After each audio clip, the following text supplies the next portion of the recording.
था खुद की जान से ज्यादा उसका सामान कीमती था। कौन है ये लोग, कहाँ से आते हैं? उसकी इसी बेवकूफी को देखते हुए एक लड़की ने फौरन आग पर काबू पाया, लेकिन सभी के अंदर एक संदेश पैदा हो गया। आखिर उस बैग में ऐसा क्या था जिसके लिए उसने अपनी जान को छोड़ पहले उसे बचाया? खैर, अभी तो इन्हें किसी भी तरह करके मदद बुलाना होगा, लेकिन किसी के भी फोन में नेटवर्क नहीं आ रहा, ऊपर से इन्हें अभी रेडियो का भी कुछ अता पता नहीं है। तो वहीं डॉक्टर और एक यात्री ने किसी भी तरह करके पायलट को सुरक्षित बाहर ला दिया।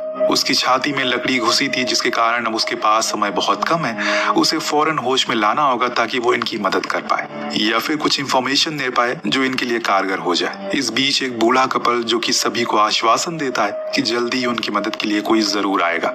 इधर सभी यात्री परेशान हैं, घबराए हैं। तभी अचानक एक न्यूली मैरिड कपल को जंगल की गहराई में ऊंची झाड़ियां हिलती हुई नजर आती है, जो चीज उन्हें डराने में कोई कसर नहीं छोड़ती, क्योंकि इनमें से किसी को भी अभी कुछ आइडिया नहीं है कि वो कहाँ पर है। अब पहले तो इन्हें यूनिटी दिखानी होगी, एकता दिखानी होगी। ऐसी जगहों पर सबसे ज्यादा उपयोग में वही आता है। दूसरी चीज, हमें सबके बारे में पता रहना चाहिए, यानी कि कौन क्या करता है, उसका क्या नाम है, जो चीज हम एक दूसरे के साथ घुलने मिलने में मदद करेगी।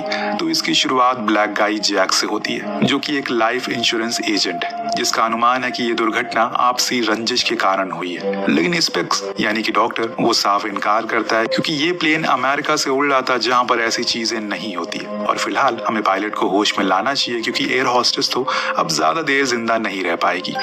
वहां पास में बैठी सोफिया, जिसने बताया कि वो आए दिन ट्रैवल करती रहती है, उसका ये अंदाजा है कि ये जगह अमेज़न का जंगल हो सकता है। उसे समझदारी से काम लेना होगा। इसी दौरान उस बैग वाले आदमी ने बताया कि वो एक बॉक्सर है, वो लंदन जा रहा है अपनी लीग में हिस्सा लेने के लिए। इतने में ओल्ड लेडी आके भी उसे पूछ लिया कि आखिर इस बैग में है क्या। तो उसने बताया कि इसमें मेरे ग्लव्स हैं, जो कि मेरे लिए अनमोल है। अब सभी थोड़ा मोड़ा एक दूसरे को जान गए थे, तो अब पहले तो उन्हें खुद के खाने और पीने के लिए इंतजाम करना होगा, क्योंकि मदद कब आएगी किसी को कुछ पता नहीं है। जैक ने कहा कि हमें सामानों को ढूंढना होगा और जो कुछ भी मतलब की चीज मिले उसे जल्दी से अपने पास रख लो।